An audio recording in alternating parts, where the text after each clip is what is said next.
Miguel. Alexis looks really pretty in this blue. They just want to be outside. Chris Bassett. Mitch made that shit. Why is Morgan like this? Kristen is such a good sport. Sasha and Nate look really good. Mitch said, that's weird. Miguel, you get me. Nate is going to therapy. Bitch, you a Beyonce fan. You like the alien superstar? Now this is deceit. I'm just torn on how I feel about them. She's just going to Alcatraz. They arguing about these dogs again? They look alike. Duh. We are not arguing in public. Do me and Morgan have the same body? Big ups to Kristen. She is handling this really well. I don't know what it is, but I don't like it. But that's stupid.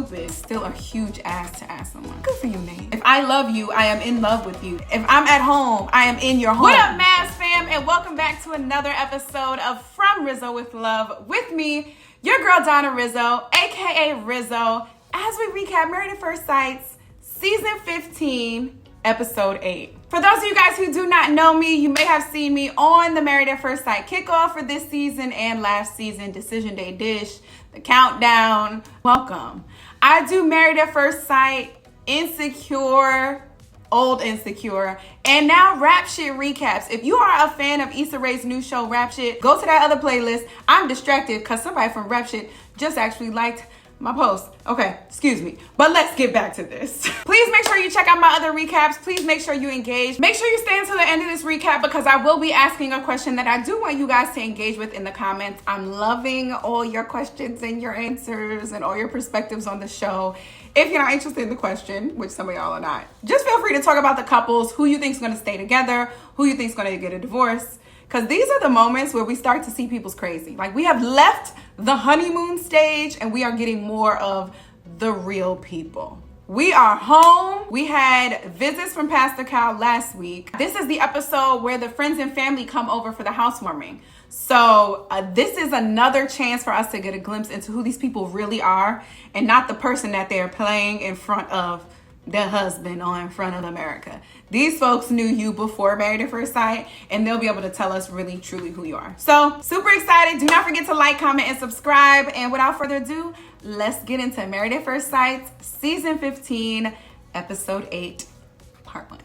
Let's go. Y'all see our guy Miguel was like, that ass. As soon as Miguel got a little piece of it, like he was looking for. You need that. Keep that up, Miguel. Keep that up. This is so weird because Stasha and Nate really look like a normal couple and they look like they enjoy their time together. I'm just torn on how I feel about them. Really him and her and him, you know. Well, not her and him. Apparently they haven't consummated yet, right? But yeah, I'm torn. Mitch and his sustainable life is definitely an acquired taste. Now I understand why he was telling her mom, I think it was her mom, last time about how he had a hard time with the relationship because I think he was essentially trying to make this woman into the super sustainable person that he is, but it's so extreme. And I'm not even saying it's right or wrong, but it's just so extreme and so out of the norm of what we do, what the general population I think does. It's definitely an acquired taste. And big ups to Kristen. She is handling this really well. She does need prayers. That looked like a pencil case. And I can't talk shit. You know what? Wish I had it. I have a cloth pencil case that I put like my brushes in, like my makeup that I carry along with me day to day. Why not? Makeup bags cost $15 for the same thing that a $3 pencil case costs. It's the same thing. Y'all heard Miguel there. He just said, I'm a good husband and I know how to relationship. That's what I was talking about with Mike last season. I was like, Mike doesn't know how to relationship. Miguel, you get me. Wait, so Miguel said, those are my top 3. Let's go through the list of what Miguel said his top 3 were. 1, depth and character. 2, kind and agreeable. 3, open-minded. 4, yes, I went past 3, adventurous. 5, attentive. 6, cooks. 7, cleans. Miguel, this is your top 3? She got all 3 of them? Okay. Also, I'm going to say this until this season ends and I don't see this man. That man looks just like Chris Bassett. No, Bassett. Chris Bassett. I'm going to pop that. Okay, on to meet the friends. So wait, is this episode where we talk to the friends first and then we have these parties? I feel like, didn't we talk to friends right before Decision Day to see how everyone felt last year? And now we're talking to friends now. Where was this woman during the wedding? A communist, alien invasion, zombie apocalypse, end of the world party. Okay. Bitch, you a Beyonce fan. You like the alien superstar? Me too.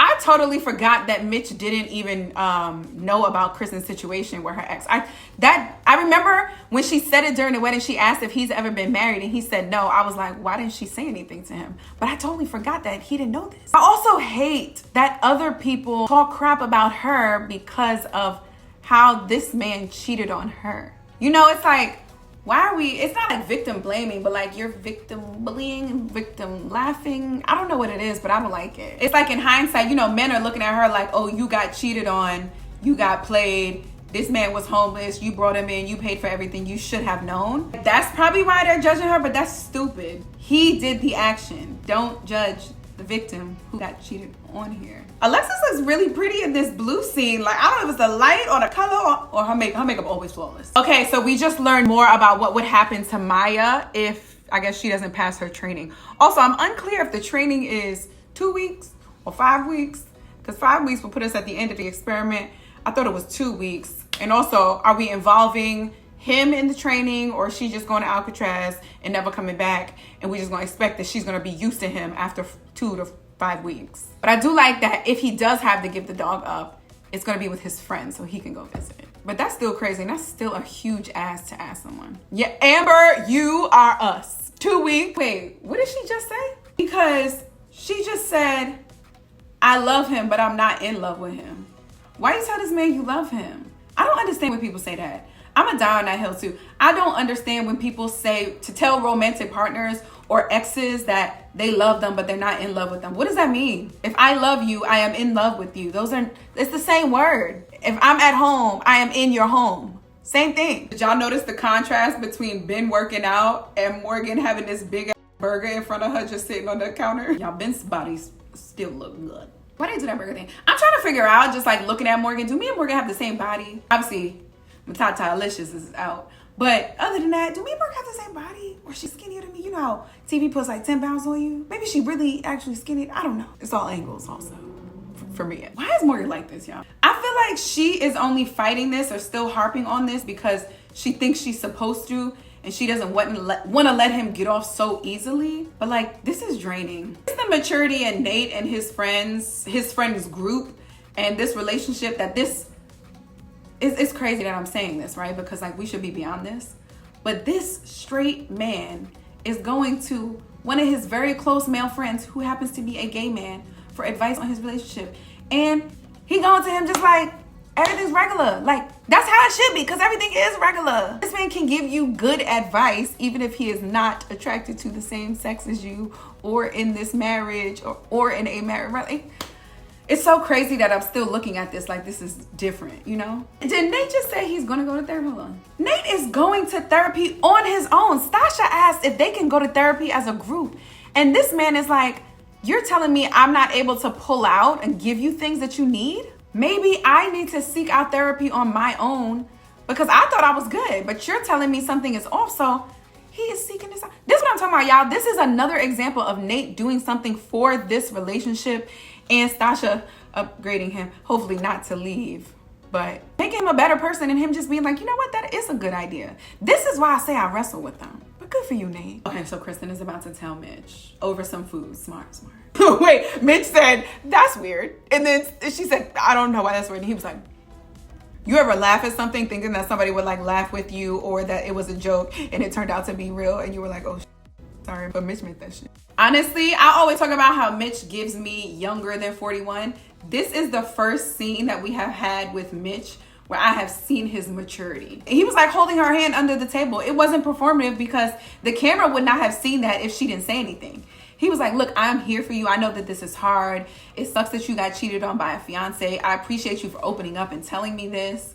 You know what I'm saying? Like, this was a moment where I really like Mitch, even though I'm starting to grow and like these two.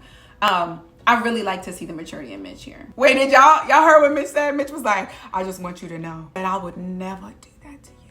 If I didn't like you, I would tell you I'm gonna cheat on you to your face. That's really what Mitch said. Mitch was like, listen, you ain't gotta worry about me not saying much. I'm gonna tell you. Yo, that's one thing about the guys this season. Well, I guess just Miguel and Mitch. They do not hold back. What are the other guys doing? Nate, I guess he holds back too much. Justin does not hold back his tears. And Ben holds back to his wife, I guess. Wait, they arguing about these dogs again? What happened now? Wait, So the dog has been throwing up blood, and just for the last 2 days, and Justin hasn't told her? My dog is having reactions likely to something that your dog did, the reason why we are having this fight, and you are not telling me? No. That's not okay. Now this is deceit, because now this is you trying to be sneaky and not tell me something that's wrong as a result of your dog because you don't want me to get upset. And I don't like this, because now this is manipulative. This in 2 days? Oh, I thought I had it. This not for you to just have and not tell me. I don't like this. I understand why Shorty's upset. No. And Justin is over here. You see the way Justin is arguing too, like, no, I thought I, and then he goes into the dramatics. Well, what do you want me to do? What do you want us to do now? No, let me have my moment.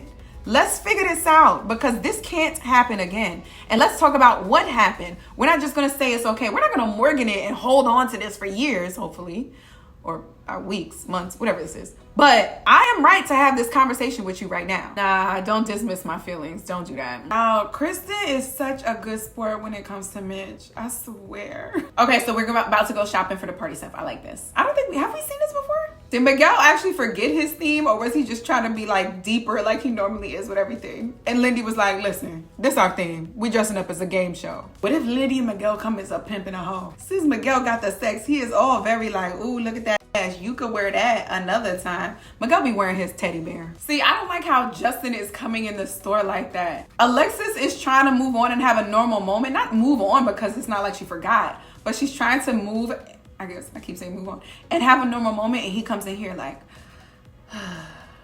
being all weird. You gonna bring it back to this moment because you feel weird. Be regular. It's so dramatic, y'all. We are not arguing in public. We are not taking an inside argument outside to argue in front of other people who have nothing to do with our lives and know nothing about what's actually going on, for them now to have an opinion about shit we going through. We're not doing that. I hate that shit. So what have we gone to more? All white parties or 90s parties? I feel like black people love all white parties, but maybe all white parties are for like older black people. It's like the 35 and up crowd. Maybe like it's really the 40 and up crowd and all Caribbeans. And then, and Nate's pants.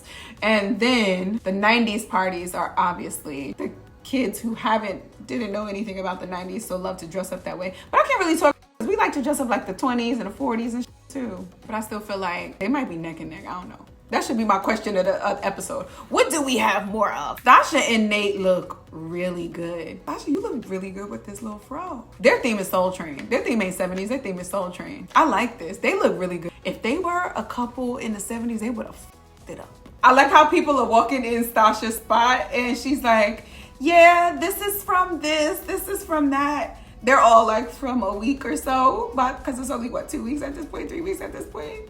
Everybody else would be like, when you come to someone's house and you see photos, you're like, yeah, this is from our first vacation. This is from my mom's first birthday. This is from when we first met. And these two are over here like, this is from 2 days ago. This is from 3 days ago. But I like it. They built in memories. I like it. I like them. She said they look alike. Duh. And they're doing the Soul Train like, Nate, why your friends ain't dressed up? Man, you don't stick to the rules. Okay, Natch, of course they're going to get outside and talk to Nate about kids. I haven't even seen her with a dog. Nate's giving every excuse in the world except saying he doesn't want to have kids right now. You can't force someone to have a child when they're not ready. It's not that Nate doesn't like her and doesn't want kids eventually. Nate wants to be out in these streets longer and wants to be out in these streets longer with his wife. He hasn't been in the streets with her yet. I don't know. I just don't feel like it's this deep. Nate just want to be outside. Maybe I'm naive. Sasha and the girl with the flowers in her hand, they gotta be besties. I feel like I see Sasha in her when she's talking to Nate. Was she at the wedding? He said, oh, you gotta be patient with him, but if you wait it out, like the wait will be worth it. Then you got some good friends. And they're all like really new friends too. Okay, should I stop it here? Cause I see a bowl of grapes about to walk through. I think this is halfway through the episode. Yeah, it's almost halfway. Look, I enjoy this. I enjoy when we meet the couples and we meet the friends and the family, because again, we get to have those conversations and we're having a conversation with the individual outside of just as a couple. That opens the person up to speak how they really feel. And I like that. What's my question for this episode? I feel like I want to ask a Nate question and I want to ask a Kristen question. All right, look, so I'm gonna just ask both. One, what do you think is holding Nate back from having kids? That's one. Two is, I know I kind of answered this a little bit, but like, what do you think people are judging Kristen on with that past relationship that she got cheated on? Why are men negatively viewing her? What happened that we don't know? Or what are men thinking that they are viewing her in that light? Is it like almost like you got cheated on? So I'm answering this. Maybe I should wait for the comments. I'm gonna wait. All right, y'all, thank you so much for joining me for Married at First Sight, Season 15, Episode 8, Part 1. I am your girl, Donna Rizzo, aka Rizzo. I will be back in a couple of days to give you Part 2. I think we'll be finishing out the rest of the parties. Yeah, because we only got one party here. Look, we got all the rest of the parties to go through. And I can't wait to see Mitch and Kristen's. Zombie apocalypse, end of the world, alien invasion, like what? All right, y'all, stick with me and I will see you in a couple of days. Please do not forget to like, comment, and hit my face up there to subscribe. And always remember that everything that I have said has been from Rizzo with love. Bye, guys.